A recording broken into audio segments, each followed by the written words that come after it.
नमस्कार दोस्तों। आज से हम जो हमारे NHM आयुष MO की एग्ज़ाम होने वाली है उसके सिलेबस का पार्ट ए जो है यानी जनरल नॉलेज वाला जो पोर्शन है उसको कवर करना शुरू करेंगे। तो शुरुआत हम इसकी कंप्यूटर से कर रहे हैं। कंप्यूटर से 10 प्रश्न हमारे टोटल आने वाले हैं। तो इसको हम पढ़ेंगे किस प्रकार से कि अभी तक चयन बोर्ड की परीक्षाओं में जो प्रश्न आए हैं उनकी PDF मैंने आपको भेज दी है। उन प्रश्नों के आधार पर हम कंप्यूटर को कंप्लीट करेंगे, क्योंकि यदि हम अलग से कंप्यूटर को पढ़ना चाहें तो अकेले कंप्यूटर को पढ़ने में कम से कम 30 दिन चाहिए, है ना। इतना वास्ट सब्जेक्ट है जो हमारे लिए बिल्कुल भी उपयुक्त नहीं है, क्योंकि समय हमें कम मिला है और टॉपिक्स हमें बहुत सारे खत्म करने हैं। इसलिए अभी तक की परीक्षाओं में जो सवाल आए हैं उनके आधार पर हम पढ़ेंगे, तो बहुत कम मेहनत में हम बहुत अच्छा रिजल्ट पा सकते हैं। तो जैसे ये पहला प्रश्न है, अब इस प्रश्न के आधार पे इससे रिलेटेड जो भी बातें हैं वो मैं आपको लिखवाऊंगा। तो आपको एक नोटबुक साथ में लेके बैठना है और जो जो मैं बताता जाऊं वो आपको उसमें नोट करते जाना है। तो शुरू करते हैं। सबसे पहले आज हम जो कंप्यूटर की बेसिक बातें होती है, कंप्यूटर का परिचय है सामान्य, उससे चीज़ों को शुरू करेंगे। तो आप सबसे पहले ऊपर हेडिंग डाल सकते हैं कंप्यूटर का सामान्य ज्ञान या कंप्यूटर का सामान्य परिचय। तो जो पहला प्रश्न है वो क्या है, IBM प्रणाली 360 निम्न में से किसका उदाहरण है? Second generation, fourth generation, third generation या फर्स्ट जनरेशन? तो कंप्यूटर की जो जनरेशन्स होती हैं उनसे प्रश्न पूछा गया है। तो आप हेडिंग डाल लीजिए सबसे ऊपर, कंप्यूटर जनरेशन,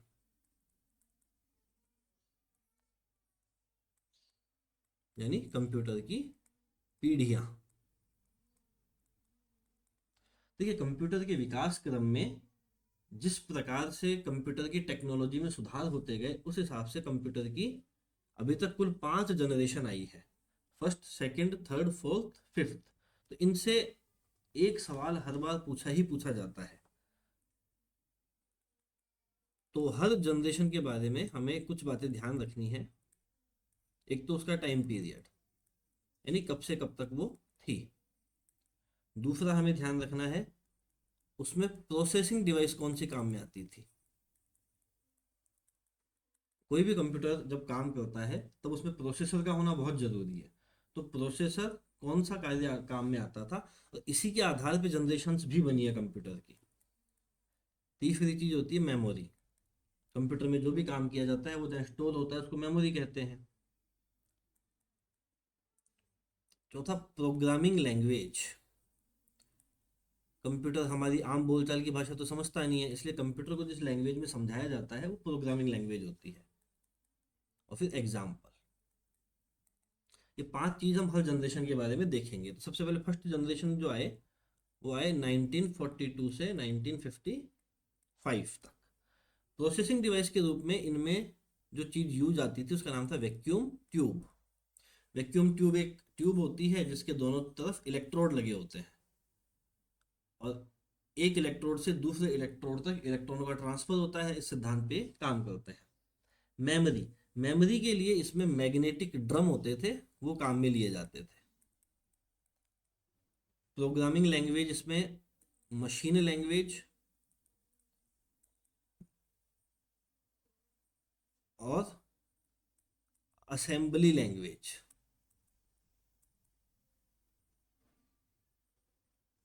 है ना, ये काम में आती थी, मशीन लैंग्वेज और असेंबली लैंग्वेज।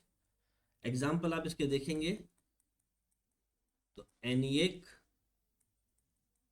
और एडवेक। तो ये फर्स्ट जनरेशन कंप्यूटर के बारे में बातें होगी। टाइम पीरियड 42 से 55, processing device vacuum tube, memory magnetic drum, programming language में मशीन लैंग्वेज या असेंबली लैंग्वेज।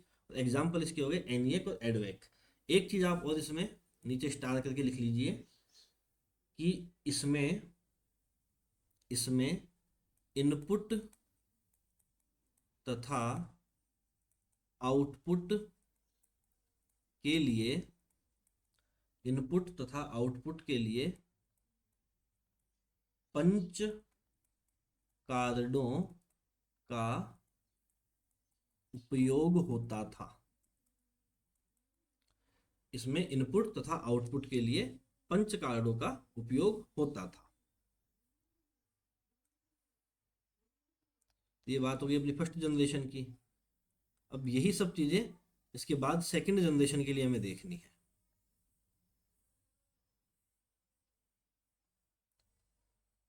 तो अगला आप लिखिए सेकंड जनरेशन। इसका टाइम पीरियड क्या रहेगा? तो 1955 से 1964। जो प्रोसेसिंग डिवाइस सेकेंड जनरेशन में काम आती थी वो थी ट्रांजिस्टर। ट्रांजिस्टर क्या होते हैं? तो एक बार आप यहाँ साइड में लिख लीजिए कहीं कि ये ट्रांजिस्टर अर्धचालक धातु यानी सेमीकंडक्टर धातु से बनी एक सॉलिड स्टेट डिवाइस होती है। जैसे आपने सेमीकंडक्टर्स के बारे में 11th-12th में साइंस में पढ़ा होगा। और ट्रांजिस्टर का आविष्कार 1947 में बेल लैबोरेटरीज द्वारा किया गया। ट्रांजिस्टर का आविष्कार 1947 में बेल लैबोरेटरीज द्वारा किया गया।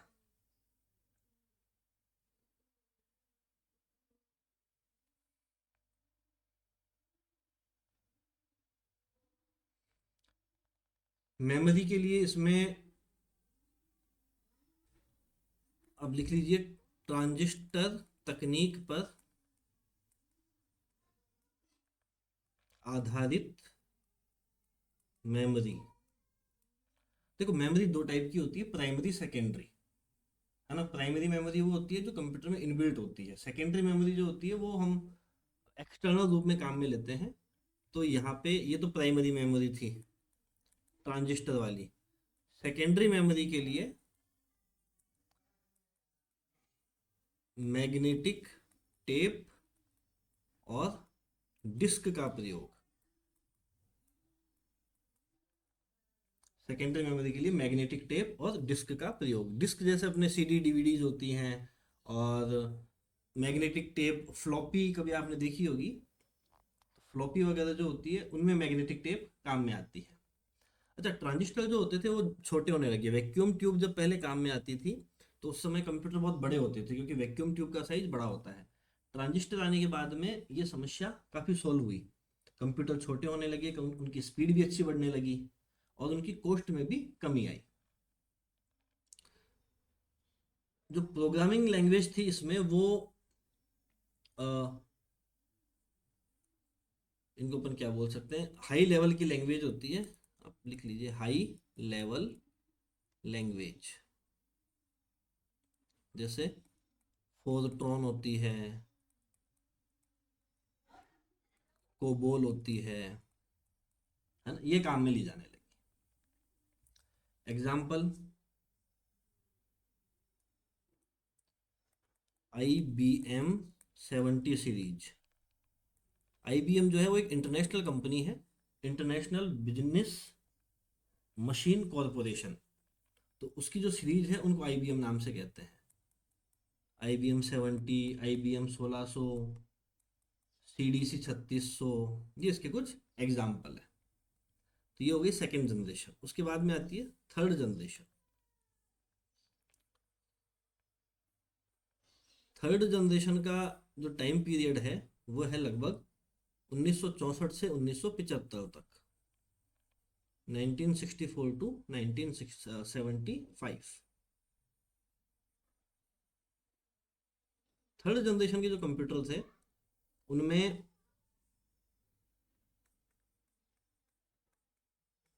प्रोसेसिंग डिवाइस के रूप में जो काम में ली जाने लगी वो थी IC। आईसी कहते हैं इंटीग्रेटेड सर्किट्स को। आईसी मतलब होता है इंटीग्रेटेड सर्किट्स। मतलब एक आईसी में एक ये इस प्रकार की एक आईसी होती है, उसमें खूब सारे ट्रांजिस्टर्स लगे हुए होते हैं, है ना, हजारों ट्रांजिस्टर हो सकते हैं, और दूसरी इलेक्ट्रॉनिक डिवाइसेज भी इसमें लग सकती है, और बहुत आकार छोटा होता है, इसलिए इसका एक नाम और फेमस है, वो है चिप। इसको चिप भी कहा जाता है। तो आईसी के आने के बाद में कंप्यूटर्स का आकार और छोटा होने लगा, स्पीड उनकी और तेज होने लगी, मेमोरी भी बढ़ी, कॉस्ट में भी कमी आई, और साथ ही इनकी रिलायबिलिटी भी और बढ़ने लगी। तो मेमोरी तो इसमें कुछ विशेष नहीं है। प्रोग्रामिंग लैंग्वेज में आप सी, सी प्लस प्लस इस टाइप की लैंग्वेज आ गई थी, पर ये भी इंपॉर्टेंट नहीं है। प्रोसेसिंग डिवाइस, और एक इसके एग्जाम्पल बहुत पूछे जाते हैं, जैसे IBM 360, अभी हमने जो सवाल देखा था वो यही था। इसके अलावा LCL 1900, वेक्स 750, ये सब इसके कुछ एग्जाम्पल्स हैं थर्ड जनरेशन कंप्यूटर के।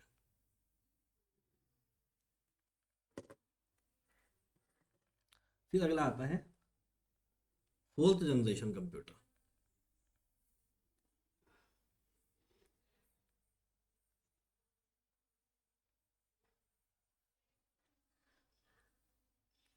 फोर्थ जनरेशन का टाइम पीरियड है 1975 से 1989, और इसमें जो प्रोसेसिंग डिवाइस काम में आते थे वो थे VLSI।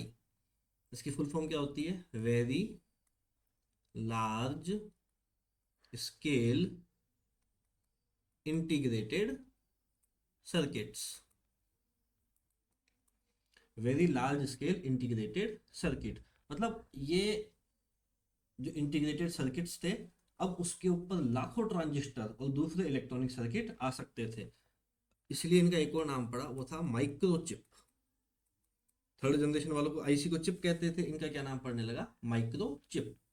एक प्रश्न आता है कि पहला माइक्रोचिप किसने तैयार किया?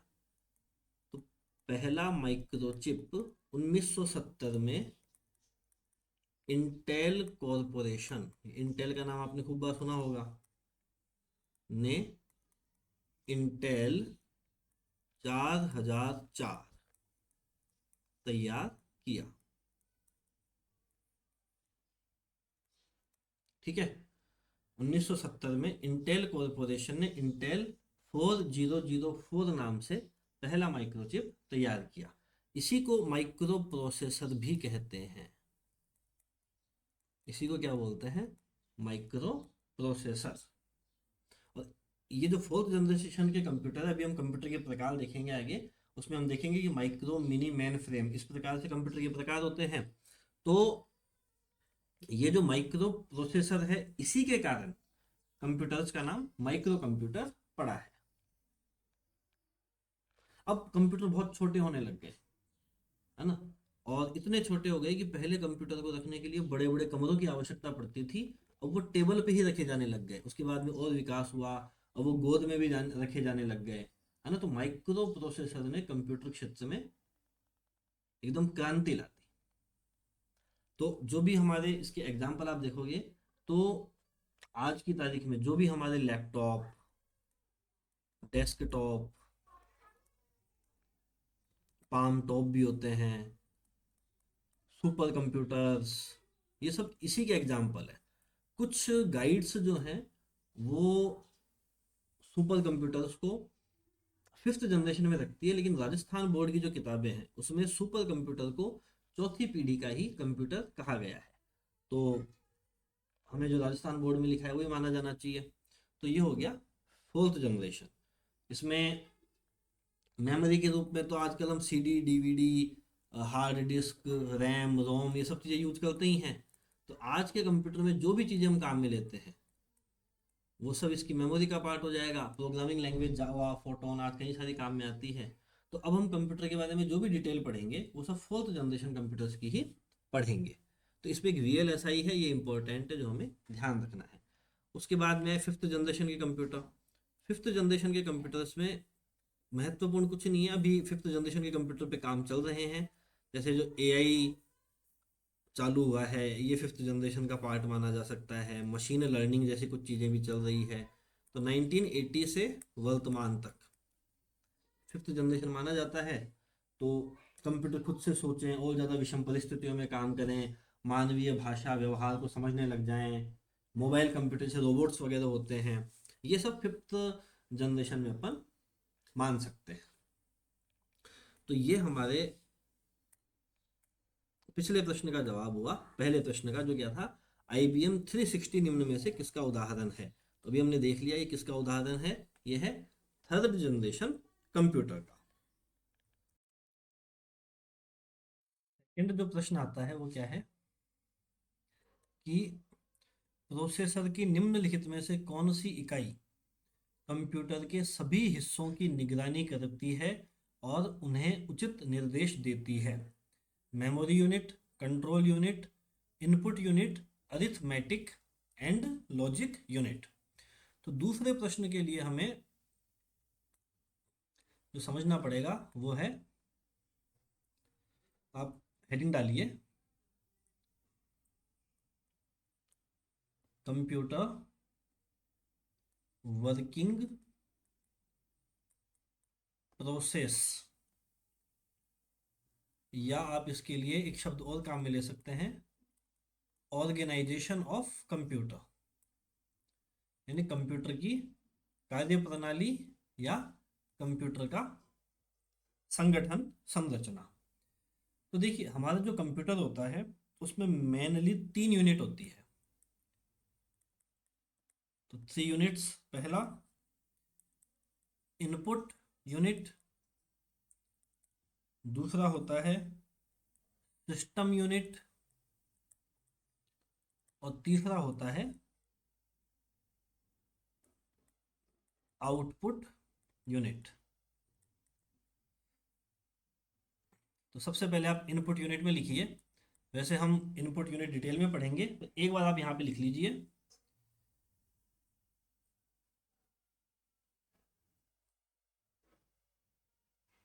कंप्यूटर में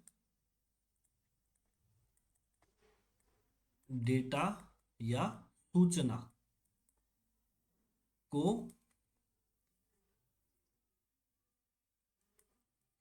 प्रविष्ट कराने वाली युक्तियां, यानी जो भी हम इंफॉर्मेशन कंप्यूटर को देते हैं वो जिन डिवाइसेस के माध्यम से देते हैं, जैसे हम कीबोर्ड में कुछ टाइप कर रहे हैं वो कंप्यूटर में शो हो रहा है, तो कीबोर्ड एक क्या हो गई, इनपुट डिवाइस हो गई। ऐसे ही माउस हमारा होता है वो एक इनपुट डिवाइस हो गई। हम स्कैनर यूज कर रहे हैं वो एक हमारी इनपुट डिवाइस हो सकती है। तो इस तरह से ये क्या होती है, इनपुट डिवाइसेज, और यही क्या कहलाती है, इनपुट यूनिट। दूसरा सिस्टम यूनिट, इसमें आप लिखिए कंप्यूटर का मुख्य भाग, कंप्यूटर का मुख्य भाग। इसमें आगे लिखिएगा, यह टिन या प्लास्टिक का बना एक बॉक्स होता है, एक बॉक्स होता है जिसमें CPU तथा अन्य कई डिवाइसेज तथा सर्किट लगे होते हैं, जो एक मदरबोर्ड पर संयोजित होते हैं, जो एक मदरबोर्ड पर संयोजित होते हैं। आपने कंप्यूटर तो चलो हालांकि आजकल सब यूज करते ही हैं, डेस्कटॉप जो होते हैं वहां पे आपने एक डिब्बा देखा होगा जिसको हम बोलचाल की भाषा में CPU ही बोलते हैं। वास्तव में वो CPU नहीं होता है, उसका नाम कैबिनेट या सिस्टम यूनिट होती है ना, उसके लिए एक शब्द और काम में आता है, कैबिनेट। उस कैबिनेट के अंदर खूब सारी डिवाइसेज होती हैं, वो सब मिला के क्या कहलाती है, सिस्टम यूनिट। और यह कंप्यूटर का मुख्य भाग होता है। जितने भी आगे इसी में लिख लीजिए, कंप्यूटर में सभी प्रकार के प्रोसेसिंग के कार्य, कंप्यूटर में सभी प्रकार के प्रोसेसिंग के कार्य सिस्टम यूनिट द्वारा ही किए जाते हैं, सिस्टम यूनिट द्वारा ही किए जाते हैं, तथा यह तथा यह कंप्यूटर के तथा यह कंप्यूटर के सभी भागों को कंट्रोल भी करता है, कंट्रोल भी करता है। ये बात होगी अपने सिस्टम यूनिट की। अगला आप तीसरा लिखिए, आउटपुट यूनिट। इसकी परिभाषा आप लिख लीजिए, कंप्यूटर से प्राप्त निष्कर्षों को लिखने तथा मानवीय भाषा में प्रस्तुत करने वाली युक्तियां। जैसे ये भी हम देखेंगे तो हमारा जैसे डेस्कटॉप होता है, मॉनिटर जिसको हम बोलते हैं, प्रिंटर हो गया, ये सब किसके भाग है? आउटपुट यूनिट के। आउटपुट यूनिट के बारे में भी हम बाद में पढ़ेंगे। अब एक चीज हम जो देखते हैं वो क्या है कि इस सिस्टम यूनिट के अंदर क्या क्या होता है ना। ये एक बार हम चीज समझते हैं, तो आप हेडिंग डालिए, सिस्टम यूनिट। सिस्टम यूनिट का मतलब क्या हो गया? वो डब्बा जिसको आप सीपीयू कह रहे हैं, वास्तव में उसका नाम क्या होगा? कैबिनेट। इसमें जो सबसे महत्वपूर्ण चीज होती है वो तो क्या होती है? सीपीयू।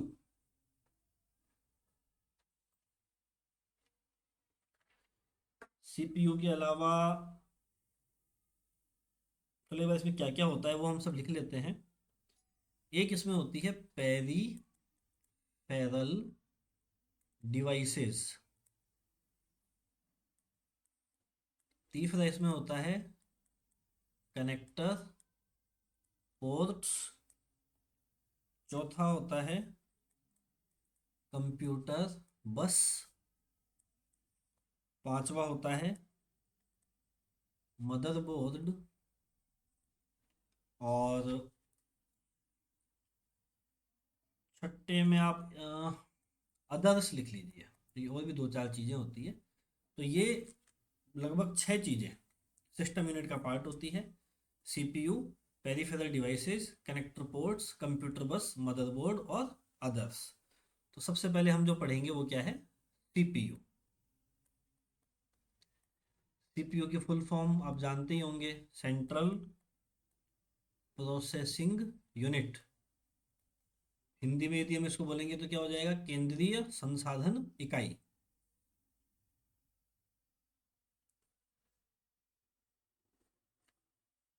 इसके बारे में कुछ काम की चीजें आप जल्दी जल्दी लिखते जाइए। इसको पहली बात तो क्या बोलते हैं? ब्रेन ऑफ कंप्यूटर, यानी कंप्यूटर का दिमाग यही है।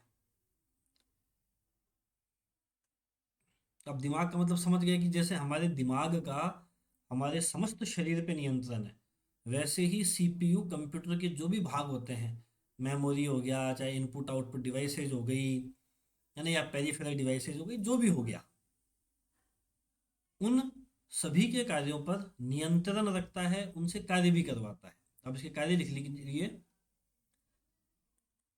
निर्देशों का क्रियान्वयन करने के लिए उन्हें पढ़ना, उनकी व्याख्या करना, नियंत्रण करना, और संगणना यानी कैलकुलेशन करना। अच्छा, सीपीयू होता कैसा है? तो आपने कभी वो सीपीयू का, वैसे तो आप नेट पे सर्च कर लीजिएगा सीपीयू लिख के, तो आपको पता चल जाएगा। और जो उस डब्बे के अंदर, कैबिनेट के अंदर एक बड़ा सा, एक तो मदरबोर्ड होता है, उसके साइड में एक बड़ी सी डिवाइस लगी हुई होती है ना, वो क्या होता है? सीपीयू होता है। और जैसे यदि मैं आपको चलो दिखाना भी चाहूँ, नेट पे हम यदि ऑन करें तो, एक मिनट में आपको दिखाता हूँ सीपीयू क्या होता है।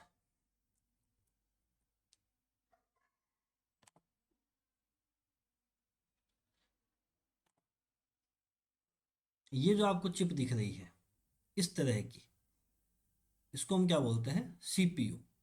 ये जो कैबिनेट होता है उसके अंदर लगी हुई होती है। ऐसे एक मदरबोर्ड होता है, मदरबोर्ड पे सीपीयू लगा हुआ होता है, यानी सेंट्रल प्रोसेसिंग यूनिट।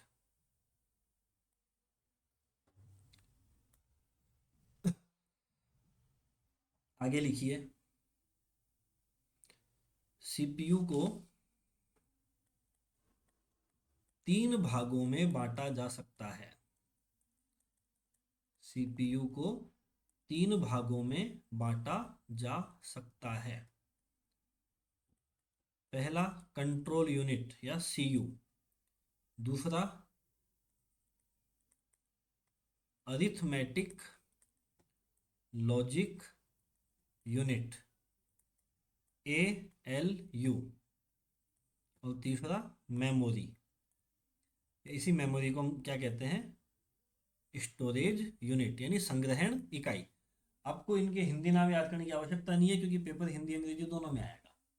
तो इंग्लिश नाम समझने में आसान भी होंगे, और कई बार क्या होता है कि हिंदी वाले में भी, जो पेपर का हिंदी वाला पोर्शन होता है उसमें भी नाम इंग्लिश में, जैसे अरिथमेटिक एंड लॉजिक यूनिट, ऐसे ही कैसे लिख के दे देगा। अब यदि हम इसकी हिंदी याद कर ले कि अंक गणितीय एवं तार्किक इकाई, और फिर वहाँ पे हमें नाम ही नहीं मिलेगा तो बड़ी समस्या होती है। तो इसलिए आप इनका अंग्रेजी में ही नाम याद कीजिए तो अच्छा रहेगा।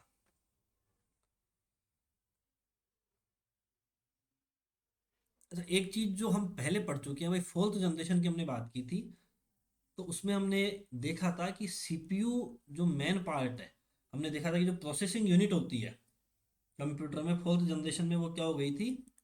माइक्रो प्रोसेसर, या वीएलएसआई हमने पढ़ा था, very integrated system integrated circuits. उन्हीं को हमने दूसरा क्या नाम दिया था? Micro processor.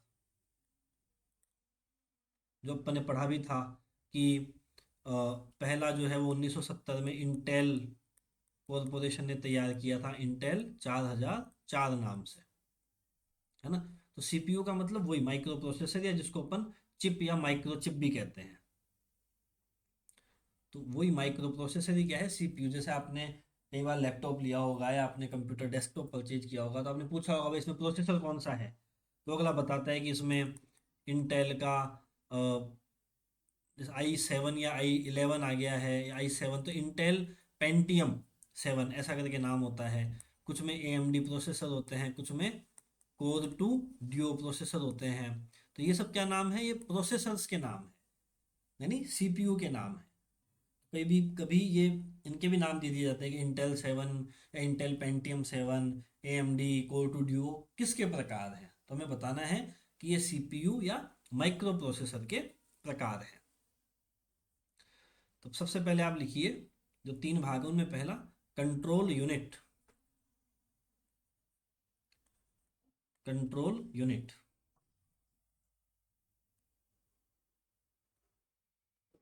इसमें बस इतनी सी हमें बात लिखनी है कि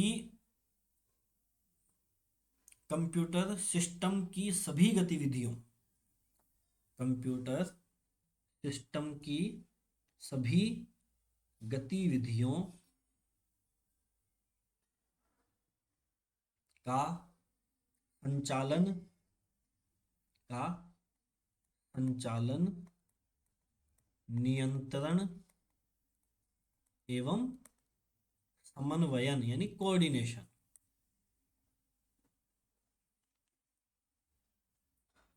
का कार्य करती है, का कार्य करती है। मतलब सीपीयू का जो मेन काम है कंट्रोल करने का, वो एक तरह से किसके द्वारा होता है, कंट्रोल यूनिट के द्वारा होता है, जैसा कि इसके नाम से ही पता चल रहा है। दूसरी आती है अरिथमेटिक लॉजिक यूनिट। इसका काम क्या हो जाएगा, अरिथमेटिक का मतलब होता है अंक गणित, तो अंक गणितीय तथा तार्किक यानी लॉजिकल क्रियाएं करना, जैसे जोड़ बाकी गुना भाग हो गया। ऐसे ही डेटा है दो अलग अलग तरह की, उनकी आपस में तुलना करना, निर्णय लेना, तो ये सब काम कौन है, एएलयू। एएलयू किसकी निगरानी में काम करेगा, कंट्रोल यूनिट की।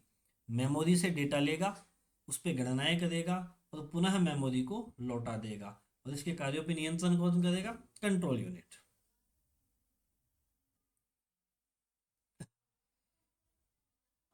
आगे एएलयू में एक चीज और लिख लीजिए कि एएलयू में अनेक रजिस्टर और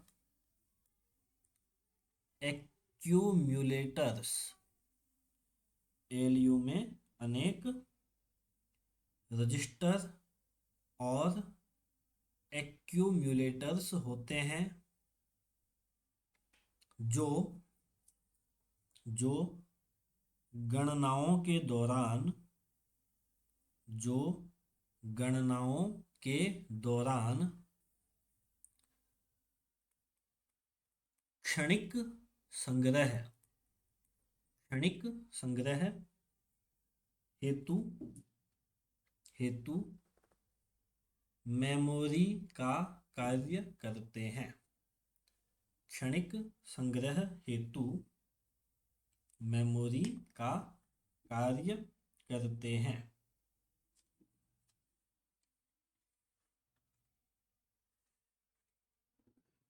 ठीक है, मेमोरी जो है इसके बारे में केवल आप एक लाइन लिख लीजिए, क्योंकि इसके बारे में हम डिटेल में आगे पढ़ेंगे, तो अभी एक बार एक लाइन लिख लीजिए कि मेमोरी वह इलेक्ट्रॉनिक स्थान है, मेमोरी वह इलेक्ट्रॉनिक स्थान है जहां डाटा,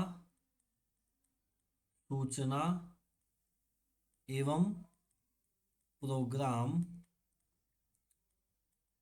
संग्रहित रहते हैं, संग्रहित रहते हैं और आवश्यकता होने पर आवश्यकता होने पर तत्काल उपलब्ध हो जाते हैं, आवश्यकता होने पर तत्काल उपलब्ध हो जाते हैं। मेमोरी वह इलेक्ट्रॉनिक स्थान है जहां डाटा, सूचना एवं प्रोग्राम संग्रहित रहते हैं और आवश्यकता होने पर तत्काल उपलब्ध हो जाते हैं।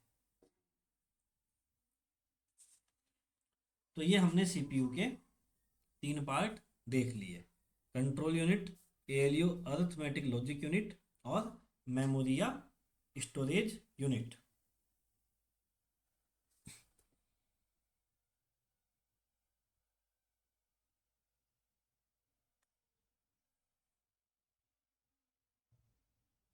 अगला लिखिए, पेरीफेरल डिवाइसेस, पेरीफेरल डिवाइसेस।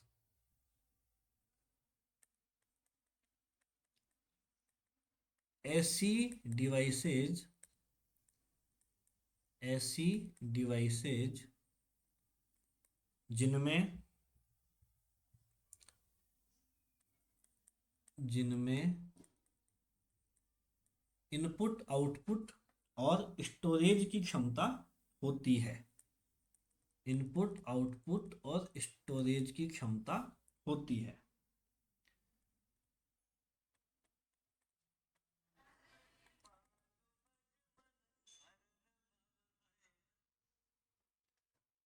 जैसे पेन ड्राइव हो गई, स्कैनर हो गया, प्रिंटर हो गया, है ना।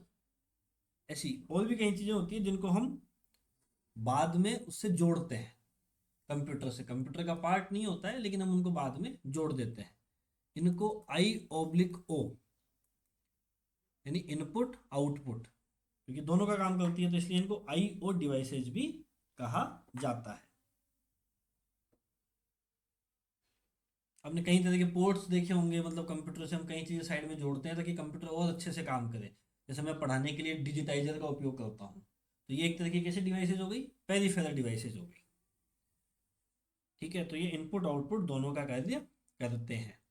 अब इन डिवाइसेस को यदि आपको जोड़ना है, आपने चाहे लैपटॉप हो, चाहे आपका सीपीयू का कैबिनेट हो, चाहे आपके घर में टीवी हो, आपने उसमें पीछे कई तरह के पोर्ट्स देखे होंगे, है ना, जिनके माध्यम से हम किसी बाहरी डिवाइस को कंप्यूटर में जोड़ते हैं। तो उन पोर्ट्स को हम क्या कहते हैं, कनेक्टर पोर्ट्स।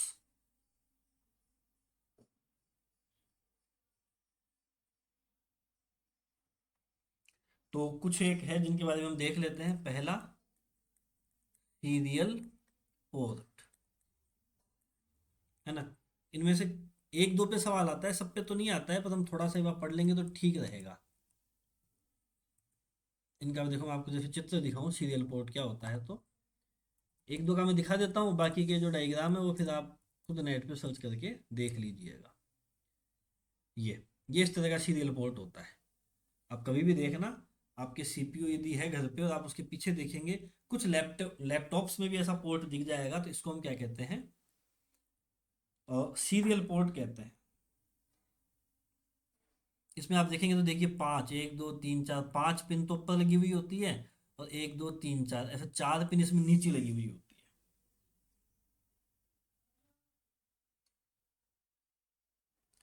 तो इसमें आप ये लिख लीजिए, ये चीज सीरियल पोर्ट डाल के, कि इसमें पांच छिद्र ऊपर व चार छिद्र नीचे की ओर होते हैं। पांच छिद्र ऊपर व चार छिद्र नीचे की ओर होते हैं। इसे COM पोर्ट भी कहा जाता है।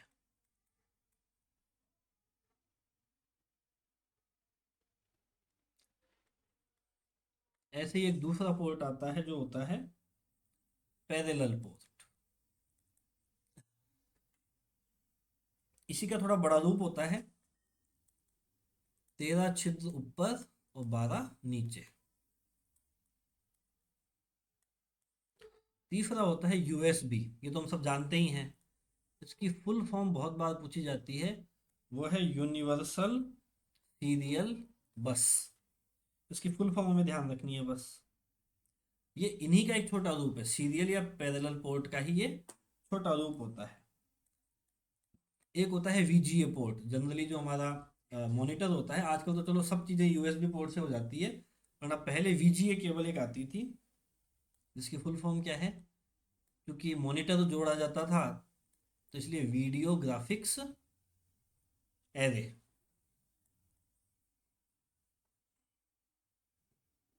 और एक अपने HDMI केबल आजकल आती है, जैसे आपके घरों पे यदि HD टीवी है, HD सेटअप बॉक्स है, तो उसको जोड़ने के लिए HDMI, इसकी फुल फॉर्म क्या होती है, high definition multimedia multimedia interface. छठा एक MIDI पोर्ट होता है, जो सामान्यतः म्यूजिकल इंस्ट्रूमेंट्स के लिए होता है, म्यूजिकल इंस्ट्रूमेंट डिजिटल इंटरफेस। तो एक अपना पोर्ट होता है इथरनेट पोर्ट, ये आपने देखा होगा, इसका भी मैं आपको फोटो दिखाता हूँ।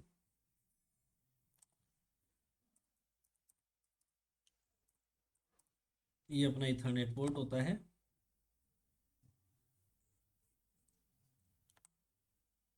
इस टाइप का। आप जिससे लैन केबल कनेक्ट करते हैं वाईफाई की, उसको हम क्या बोलते हैं? Ethernet port. तो इसके आगे लिख लीजिए, इस पोर्ट का प्रयोग LAN लैन केबल को जोड़ने में किया जाता है। तो लैन केबल क्या है, इसको हम फिर बाद में देखेंगे। ठीक है, तो ये कुछ पोर्ट्स होते हैं, इनके बारे में थोड़ा बहुत हमें याद रखना है। फिर एक अगली चीज आती है, वो आती है कंप्यूटर बस। कंप्यूटर बस। तो देखो, जो मदरबोर्ड होता है उस पे खूब सारे छोटे छोटे छोटे छोटे तार होते हैं, जो सूचनाओं को एक जगह से दूसरी जगह पहुंचाते हैं। बस उन्हीं तारों के समूह को क्या कहते हैं? बस कहते हैं। आप ये इसकी लाइन लिखिए, परिभाषा। मदरबोर्ड पर मदरबोर्ड पर बने सुचालक तारों का समूह जो निर्देशों को कंप्यूटर सिस्टम के भीतर एक स्थान से दूसरे स्थान पर ले जाता है। मदरबोर्ड पर बने सुचालक तारों का समूह जो निर्देशों को कंप्यूटर सिस्टम के भीतर एक स्थान से दूसरे स्थान पर ले जाता है।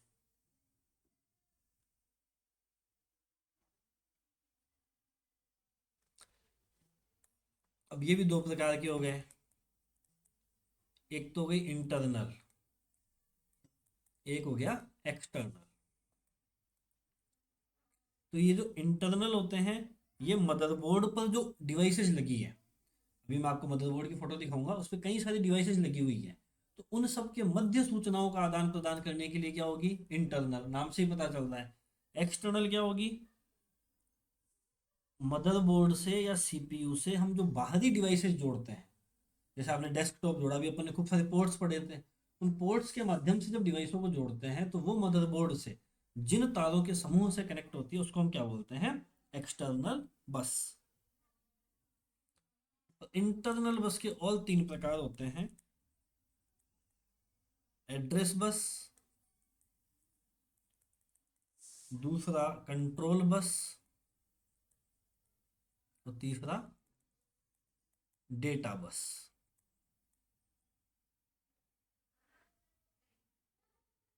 अब इनके अंदर की डिटेल मुझे लगता है नहीं पूछेंगे, अभी तक तो सामान्यतः बस की परिभाषा से ही सवाल आए हैं।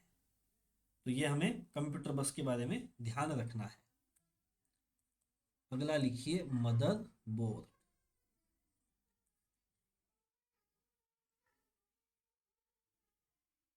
ये मैं आपको एक बार बता ही चुका हूँ, देखो इसकी फोटो भी मैं एक बार आपको दिखा देता हूँ।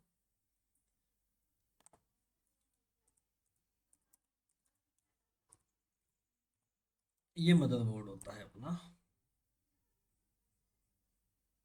ये रहा। आप कभी भी कंप्यूटर का जब कैबिनेट खोलेंगे अंदर तो इस प्रकार से दिखेगा। यहाँ पे ये तो है प्रोसेसर, ये रैम लगी हुई होती है, और ये फिर अनेक खूब सारी अलग अलग डिवाइसेज हैं, कई तरह की मेमोरीज हैं जो अलग अलग तरह का काम करती है ना? ये रहा। तो इसको हम क्या बोलते हैं पूरे को? Mother board. और इसके अंदर ये जो आपस में सारी डिवाइसेज जो जुड़ी हुई हैं, ये जो ये तार सब जा रहे हैं ना, तो खूब सारे ये देखिए ये जो जा रहे हैं, इन सबको हम क्या बोलते हैं? बस। तो ये हो गया मदरबोर्ड। तो इसमें लिख लीजिए एक लाइन, यह कंप्यूटर की बैकबोन कहा जाता है, यानी रीढ़ की हड्डी।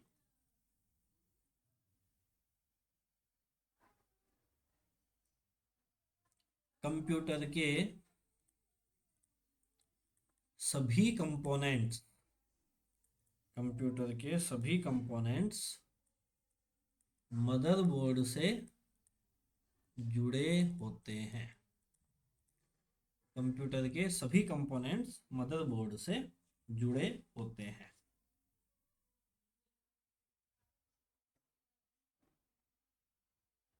ठीक है। अब जो अदर्स वाला हमने लिखा था उसमें एक दो चीजें लिख लीजिए। पहला SMPS,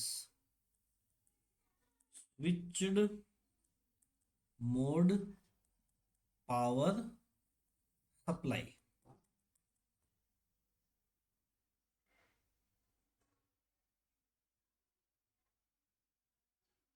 अब देखो नाम से ही पता चल रहा है कि इसका काम क्या होगा, पावर सप्लाई का। आपने सीपीयू में या लैपटॉप में एक पंखा देखा होगा जो चलता रहता है। हम जो भी लाइट भेजते हैं वो लाइट ये अपने आप में स्टोर रखता है, और जिसको जितनी पावर चाहिए होती है उस हिसाब से पावर सप्लाई करता है। इसका काम क्या हो गया, कंप्यूटर को, कंप्यूटर के जो सिस्टम यूनिट के जितने भी भाग हैं उनको पावर सप्लाई करना, चाहे सीपीयू हो चाहे मदरबोर्ड हो आदि। अच्छा, पावर सप्लाई से मुझे ध्यान है, एक साइड में आप लिख सकते हैं, एक चीज़ होती है यूपीएस। कई बार क्या होता है, अपने एक साइड में एक छोटी सी मशीन देखी होगी, जब लाइट चली जाती है तो कंप्यूटर अचानक से बंद नहीं हो जाए, इसके लिए साइड में एक यूपीएस लगाया जाता है। इसकी फुल फॉर्म भी आप लिख लीजिए, अन इंटरप्टेबल, अनइंटरप्टेबल पावर सप्लाई। एक होता है CMOS, ये क्या होता है, कंप्लीमेंट्री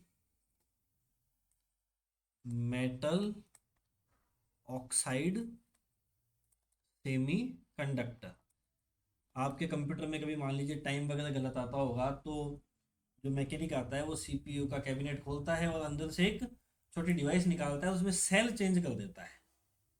तो वो जो छोटी डिवाइस है वो क्या है, CMOS, complementary metal oxide semiconductor. तो इसका काम क्या है, आप लिख लीजिए, करंट डेट और टाइम, करंट डेट एवं टाइम की सूचना एवं कंप्यूटर के बूट सीक्वेंस की सूचना। बूट सीक्वेंस क्या होता है, जब वो कंप्यूटर को हम चालू करते हैं तो किस प्रकार से चालू होगा, कौन सी उसमें वो डोस मोड में जाएगा या फिर वो ऑपरेटिंग सिस्टम अपने विंडोज मोड में जाएगा, ऐसे कई तरह की सूचनाएं बूट सीक्वेंस में होती है। पिछली बार अपन ने कुछ फाइल यदि कौन से हमने यूजर से लॉगिन किया, ऐसी कई चीज़ें, तो उसको अपन क्या बोलते हैं, बूट सीक्वेंस। यदि इसका सेल डाउन हो जाएगा तो कई बार कंप्यूटर चालू भी नहीं होता है ना। वो फिर आपसे पूछेगा कि F11 दबाएं, F1 दबाएं, इस टाइप से। तो वो सब किसके कारण होता है, CMOS की गड़बड़ी के कारण। और कई चीज़ें जो अलग अलग उद्देश्यों के लिए काम में आती है, जैसे ग्राफिक्स कार्ड, जिनका ग्राफिक्स का काम ज़्यादा होता है, जैसे गेम हो गए, वीडियो हो गए, कोलर हो गया, फोटोशॉप हो गया, तो उनको क्या चाहिए होता है, ग्राफिक कार्ड। ऐसे साउंड कार्ड लगते हैं, आवाज़ वगैरह जो आती है वो साउंड कार्ड के कारण ही आती है। तो ये सब कुछ अदर चीज़ें हो गई। तो इस प्रकार हमने कंप्यूटर की पूरी स्ट्रक्चर देख ली। अब हम आते हैं हमारे प्रश्न पर, कि प्रोसेसर की निम्नलिखित में से कौन सी इकाई कंप्यूटर के सभी हिस्सों की निगरानी करती है और उन्हें उचित निर्देश देती है। तो यहाँ से हमें आइडिया लग जाएगा कि ये कौन सी यूनिट हो गई, मेमोरी यूनिट, ओ सॉरी, कंट्रोल यूनिट। तीसरा प्रश्न, यूएसबी का पूर्ण रूप ये हमने देख ही लिया अभी, कनेक्टर पोर्ट्स में यूनिवर्सल सीरियल बस। चौथा प्रश्न है, कंप्यूटर की कौन सी पीढ़ी से आईसी यानी इंटीग्रेटेड सर्किट की शुरुआत हुई।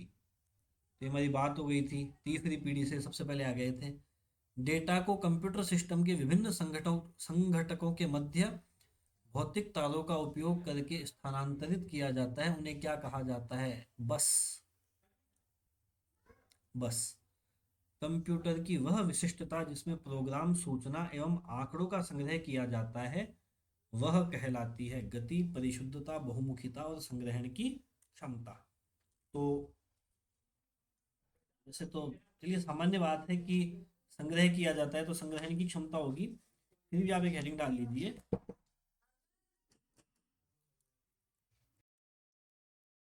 तो हेडिंग डाल लीजिए,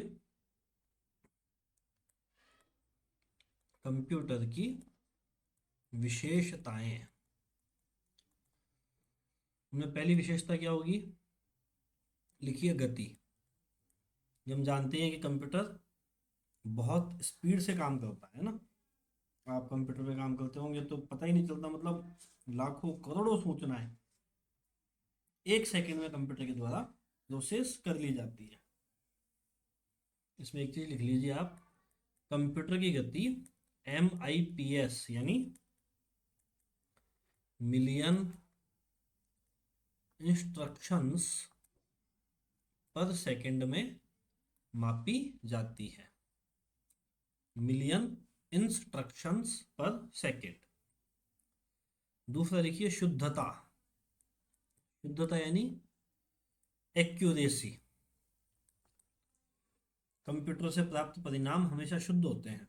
कंप्यूटर को यदि आपने एक बार सही निर्देश दे दिया तो वो सारे परिणाम सही निकालेगा। कंप्यूटर से कभी गलती नहीं होती। हाँ, कंप्यूटर से प्राप्त परिणामों में कोई गलती हो रही है तो वो या तो मानवीय गलतियों के कारण हो रही है, या कंप्यूटर में ही कोई खराबी आ गई, या वायरस आ गया, तो गलत परिणाम निकल सकते हैं। अगला लिखिए सक्षमता, डिलीजेंसी। इसके लिए एक शब्द और काम में आ सकता है, कर्मठता। मतलब कंप्यूटर कभी भी कार्य करते करते थकता नहीं, आप कितने घंटे उससे काम करवा लो। चौथा लिखिए स्मरण शक्ति। काफी डेटाज हैं जो कंप्यूटर संग्रह करके रख सकता है और जब जरूरत पड़े तो वापस दे भी सकता है। वर्सेटाइलिटी मतलब व्यापक उपयोगिता। आप कंप्यूटर का काम प्रयोग अनेक तरह के कार्यों में कर सकते हो, तो इसको गुण को क्या बोलते हैं, वर्सेटिलिटी। अगला होता है ऑटोमेशन। कंप्यूटर को एक बार कमांड दे दो, उसके बाद में उस स्वतः अपना कार्य करता रहता है, उसको मानव हस्तक्षेप की आवश्यकता नहीं होती है, जिससे मानव श्रम और समय की बचत होती है। और स्टोरेज कैपेसिटी या संग्रह क्षमता। अनेक अनेक आंकड़े, सूचनाएं, प्रोग्राम कंप्यूटर अपने अंदर स्टोर रख सकता है। तो ये सब क्या हो गई कंप्यूटर की विशेषताएं। अच्छा, कंप्यूटर की कुछ लिमिटेशंस भी होती है, कुछ सीमाएं भी होती है। जैसे कंप्यूटर में सोचने समझने की क्षमता नहीं होती है, लेकिन आजकल जैसे AI पे काम कर रहे हैं तो थोड़ा बहुत ये भी चीज़ देखने को मिली है। दूसरा, कंप्यूटर तकनीकी में तेजी से परिवर्तन होता है। जैसे पुराने जो कंप्यूटर होते हैं वो थोड़े कम उपयोगी रह जाते हैं, यानी कंप्यूटर का उपयोग क्या है, कॉस्टली है। जैसे मोबाइलों में देखते हैं रोज नए अपडेट्स आ रहे हैं, मोबाइल हर 1-2 साल में चेंज करने पड़ जाते हैं, वायरस वगैरह से खतरा रहता है, आजकल साइबर क्राइम है ना, ये एक नया ही तूफान आ गया है कंप्यूटर के क्षेत्र में, जिससे विभिन्न प्रकार के धोखाधड़ी के किस्से सामने आते हैं। तो ये कुछ कंप्यूटर की सीमाएं हैं। तो हमारा जो प्रश्न था वो क्या था, कंप्यूटर की वह विशिष्टता जिसमें प्रोग्राम, सूचना और आंकड़ों का संग्रह किया जाता है वह क्या कहलाती है, संग्रहण की क्षमता। गति की हमने बात करी ली, परिशुद्धता यानी एक्यूरेसी की हमने बात करी ली, और बहुमुखता का मतलब होता है वही वर्सेटैलिटी, यानी कई प्रकार के कार्य कंप्यूटर कर सकता है। निम्नलिखित में से कंप्यूटर का कौन सा एप्लीकेशन मुख्यतः चिकित्सकीय क्षेत्र से संबंधित है, विज्ञापन, 3D ऑब्जेक्ट, दूरस्थ शिक्षा, शल्य चिकित्सा में सहायता देना। तो ये इसका क्या हो जाएगा, कंप्यूटर का उपयोग हो जाएगा। कंप्यूटर के उपयोग में भी कुछ एक चीजें हैं जो हमें ध्यान रखनी चाहिए, एक बार आप उनको भी लिख लीजिए। एक आप हेडिंग डालिए कंप्यूटर के उपयोग। इसमें कुछ बातें हैं जो आपको विशेष ध्यान रखनी है। जैसे पहला आप लिखिए नेट टेलीफोनी। इसमें आगे लिखिए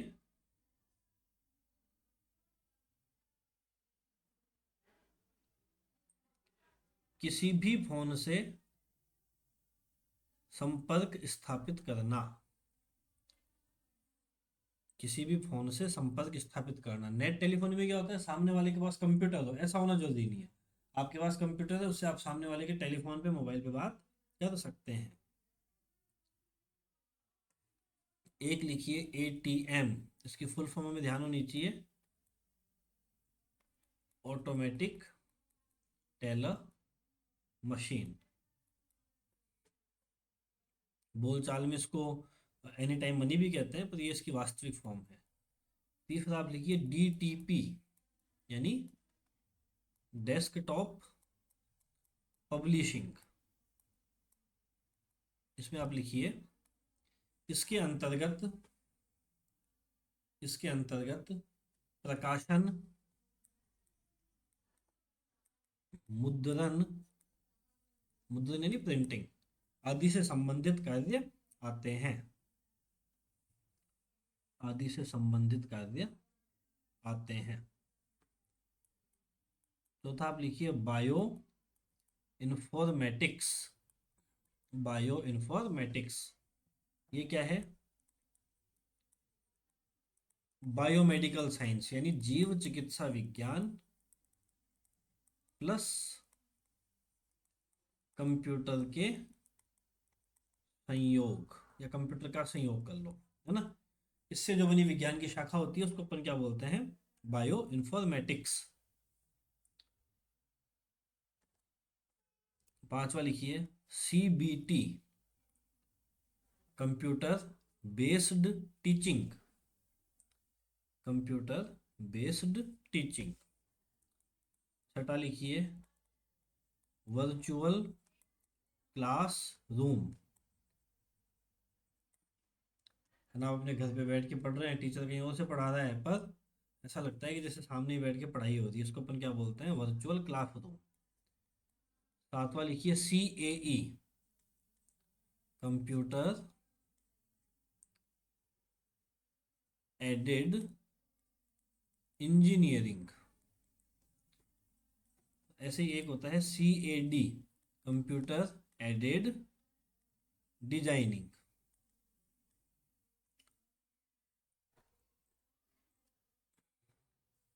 एक MIDI लिखिए, इसकी फुल फॉर्म हम पहले पढ़ चुके हैं, वहाँ आप देख लीजिएगा पोर्ट्स में। Musical instrument digital interface. इसके आगे लिखिए कंप्यूटर द्वारा संगीत की रचना करना, कंप्यूटर द्वारा संगीत की रचना करना, ये होता है MIDI। आगे हम प्रश्न देखते हैं।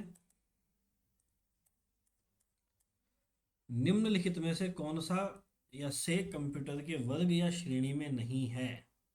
यानी कंप्यूटर के प्रकार हमें देखने पड़ेंगे, तो आप हेडिंग डालिए कंप्यूटर के प्रकार, टाइप्स ऑफ कंप्यूटर।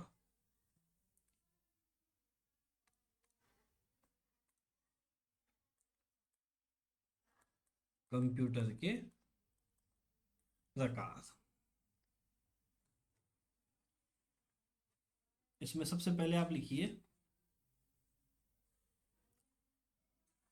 अनुप्रयोग के आधार पर, अनुप्रयोग यानी एप्लीकेशन के आधार पर। तो दो टाइप होते हैं, सॉरी तीन, एनालॉग, डिजिटल और हाइब्रिड।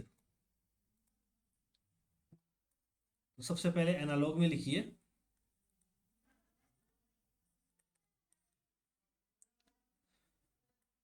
भौतिक डाटा जैसे ताप, दाब, लंबाई, विद्युत आदि पर, या आदि के मापन, आदि के मापन का कार्य करना। जैसे आपको मान लीजिए कहीं प्रेशर मापना है, कहीं टेम्परेचर मापना है, तो जो काम आते हैं वो एनालॉग कंप्यूटर आते हैं। जैसे हमारा थर्मामीटर, जो आजकल डिजिटल थर्मामीटर आते हैं, वो कैसा है? एक एनालॉग है। जो गाड़ी का स्पीडोमीटर होता है, एग्जाम्पल आप लिख ही लीजिए, थर्मामीटर ये डिजिटल है ना। गाड़ी का स्पीडोमीटर, इसको ओडोमीटर होता है। और अपने जैसे अमीटर, वोल्ट मीटर आदि सब होते हैं, आपने पढ़े होंगे। तो ये सब क्या है, एनालॉग है। इसमें एक लाइन आप लिख लीजिए, इनके संकेत संतत यानी कंटिन्यूअस होते हैं। इसका मतलब क्या होगा कि जैसे हम इनका ग्राफ बनाएंगे तो वो कहीं भी टूटेगा नहीं, ऐसे कंटिन्यू चलेगा। इसको हम क्या बोलते हैं, संतत। तो ये हो गया एनालॉग। डिजिटल में लिखिए,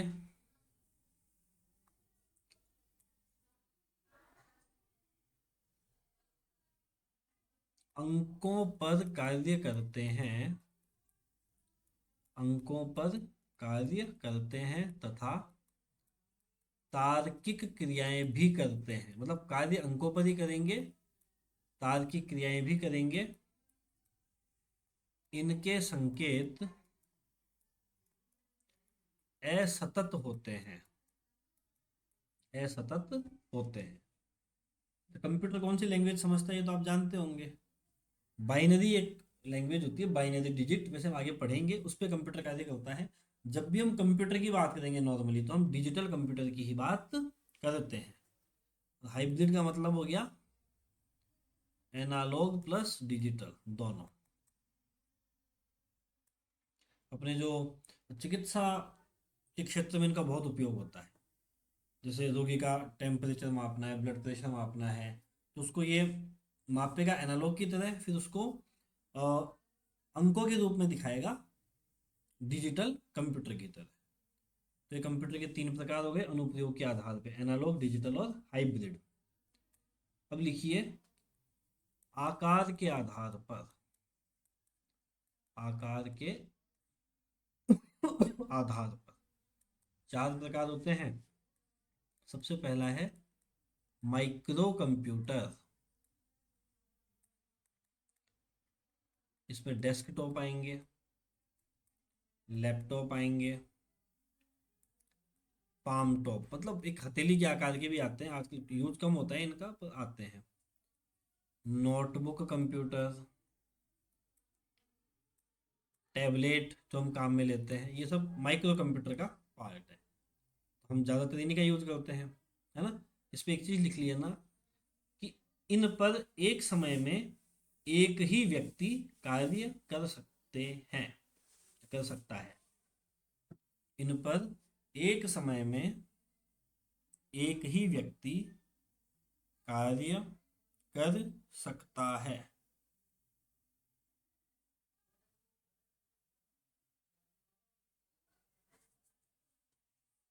इसे पीसी यानी पर्सनल कंप्यूटर भी कहते हैं। इसे पीसी या पर्सनल कंप्यूटर भी कहते हैं। दूसरा आते हैं मिनी कंप्यूटर। इससे थोड़े बड़े। इसमें क्या क्या होगा, एक से अधिक सीपीयू, एक समय में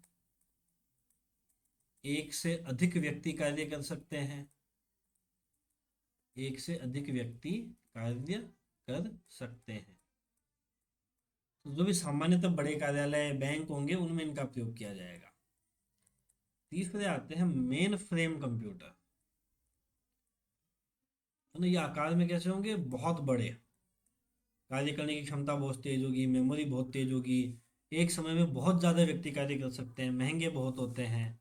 इनके कुछ उदाहरण आप ध्यान रख लीजिए, IBM 4300, IBM 4381, VAX 8842 एटसेट्रा। चौथा आता है सुपर कंप्यूटर। ये भी लेटेस्ट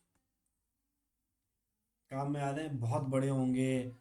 कई बार देखिए कमरे में चाहिए होते हैं, बहुत सारे लोग कार्य कर सकते हैं, बड़े बड़े संस्थान होते हैं, खास करके मौसम की भविष्यवाणी करनी हो, न्यूक्लियर रिएक्टर्स कहीं हो, जैसे हमारे यहाँ पे जो डिफेंस ऑर्गेनाइजेशन है, DRDO वगैरह, जेनेटिक इंजीनियरिंग हो, इन सब में काम आते हैं। उदाहरण इनके हमें याद रखने हैं, जैसे परम, एक क्रे है, एनईसी है, सीडीसी है, ये इनके कुछ उदाहरण हैं। सुपर कंप्यूटर की हम बात करें तो एक हमारे लिए इंपॉर्टेंट है, वो है परम। परम, इसमें लिखिए, इसका विकास, इसका विकास भारत में पुणे स्थित सीडैक यानी centre for development of advanced computing द्वारा किया गया है। ठीक है, तो परम हमारा सुपर कंप्यूटर है जिसका विकास कौन करता है? सीडैक। जब भारत ने न्यूक्लियर टेस्ट किया था तो अमेरिका ने हम पे कई तरह की रोक लगा दी थी टेक्नोलॉजी वगैरह देने में। अमेरिका से हम एक सुपर कंप्यूटर इंपोर्ट करते थे जिसका नाम था क्रे एक्स एम पी। एक कंपनी है क्रे इंटरनेशनल जिसको बनाती थी। अ, एक व्यक्ति थे सैमूर क्रे, या आप कहीं लिख भी लीजिएगा सैमूर क्रे। इन्हें सुपर कंप्यूटर का जनक माना जाता है। सैमूर क्रे को सुपर कंप्यूटर का जनक माना जाता है। तो इनका एक क्रे रिसर्च सेंटर था, वो सुपर कंप्यूटर बनाता था। तो ये क्रे एक्स एमपीएम अमेरिका से मंगाते थे, लेकिन जब अमेरिका ने पे प्रतिबंध लगाए तो उन्होंने हमें ये निर्यात करने से मना कर दिया। इसलिए फिर ये जो संस्था थी सीडैक, है ना, इसमें एक व्यक्ति काम करते थे जिनका नाम था डॉक्टर विजय पांडुरंग भंडारकर। और सॉरी, भंडारकर क्या, भटकर। डॉक्टर विजय पांडुरंग भटकर, इनको भारत में सुपर कंप्यूटर का जनक माना जाता है, डॉक्टर विजय पांडुरंग भटकर को। तो इन्होंने फिर इसमें हेल्प करी और परम कंप्यूटर का निर्माण किया। उसके बाद से हम कंप्यूटर के क्षेत्र में, सुपर कंप्यूटर के क्षेत्र में भी आत्मनिर्भर हो गए। तो ये बातें हमें ध्यान रखनी है। और कई सारे परम कंप्यूटर हमारे यहाँ बने हैं, जैसे परम अनंत है, परम पद्म है ना, ऐसे कई सारे कंप्यूटर बने हैं। अभी वर्तमान में जो लेटेस्ट परम कंप्यूटर है उसका नाम है परम ईशान। ये हमें ध्यान रखना है, अभी लेटेस्ट जो है वो क्या है? परम ईशान।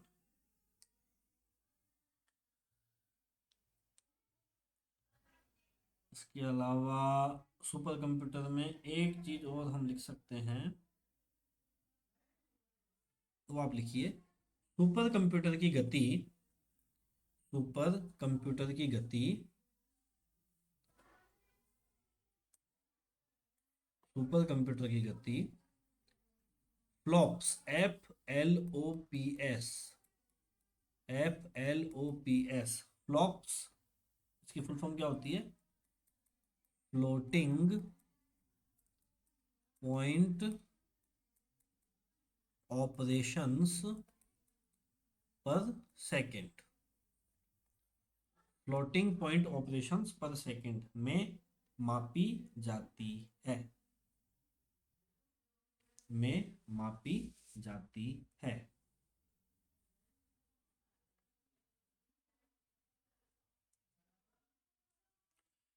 यदि आपसे पूछ लें कि विश्व में सबसे फास्ट सुपर कंप्यूटर कौन सा है, तो आपका जवाब होगा, अब लिखिए, विश्व में सबसे, या इसको बोल सकते हैं वर्ल्ड्स फास्टेस्ट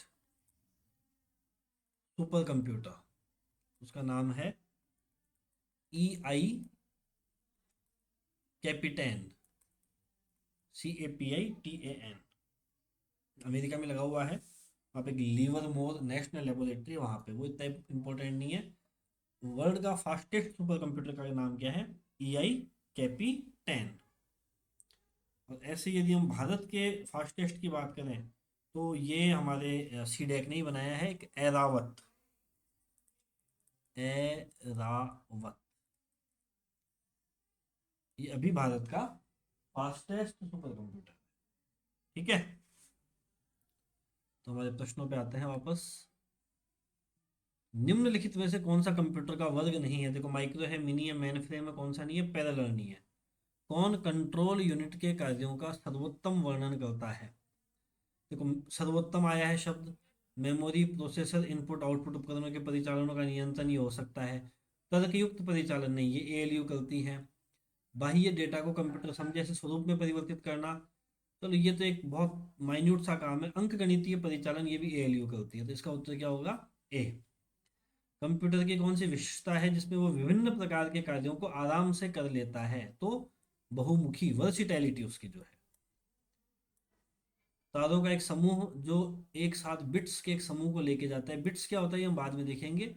और एक संबंधित नियंत्रण योजना के रूप में जाना जाता है बस, ये हम बात कर चुके हैं। ये बस की घुमा फिरा की परिभाषाएं हैं, इनमें घबराना नहीं है। परम क्या है? परम सुपर कंप्यूटर की एक श्रृंखला है जिसे सीडेक पुणे द्वारा भारत में असेंबल किया गया है। कंप्यूटर की कौन सी पीढ़ी में मैग्नेटिक ड्रम, मेमोरी के लिए वैक्यूम ट्यूब हम बात कर चुके थे, पहली पीढ़ी में प्रयोग किया जाता है ना? हमने वहां लिखा था प्रोसेसिंग के रूप में, लेकिन वैक्यूम ट्यूब शब्द कहीं भी आए, पहली पीढ़ी। किसको कंप्यूटर का मस्तिष्क कहते हैं? आसान सा है, सीपीयू, ये हम बात कर चुके हैं। कौन सा यूनिट है जो परिकलन करेगा? ALU, arithmetic and logical unit. Processor को बनाने में प्रयुक्त विभिन्न घटकों को एक जगह एकत्रित किया जाता है ताकि स्मार्टफोन में समा सके। ये थोड़ा सा आप अलग से याद रख लीजिएगा कि जितने भी घटक है कंप्यूटर के उनको एक जगह ला दिया है, तो इसको ऊपर क्या बोलेंगे? सिस्टम ऑन अ चिप, यानी एक छोटी सी चिप पे पूरा सिस्टम आ गया। भारत में पहला कंप्यूटर स्थापित हुआ, ये एक नॉलेज का क्वेश्चन है, तो इसका उत्तर क्या आएगा? इंडियन इंस्टीट्यूट ऑफ स्टेटिस्टिक्स में, जो भारतीय सांख्यिकी संस्थान है, वहां पर सबसे पहले पहला कंप्यूटर जो है भारत का वो स्थापित हुआ था। इसका एक नाम भी था जो भी मेरे को ध्यान नहीं आ रहा है। अपना यहाँ से नहीं बना था, अपने बाहर इंग्लैंड से मंगाया था। उसका नाम था, हाँ, HEC2M, ये इस कंप्यूटर का नाम था। इसका उत्तर क्या हो जाएगा? भारतीय सांख्यिकीय संस्थान, कोलकाता। अच्छा, इसमें भारतीय, अच्छा, आप इसमें भारतीय सांख्यिकीय संस्थान भी दो हैं, तो ध्यान रखिएगा, दिल्ली में नहीं, कहाँ पे? कोलकाता वाले में। कौन सी American computer company Big Blue कहलाती है? ये तो क्या होते हैं, ये करंट के क्वेश्चन होते हैं, हमारे सामान्य ज्ञान के क्वेश्चन होते हैं। IBM हमने पढ़ा था, इंडियन बिजनेस मशीनरी कॉरपोरेशन जो था, सॉरी, इंटरनेशनल। IBM अमेरिका में स्थित है।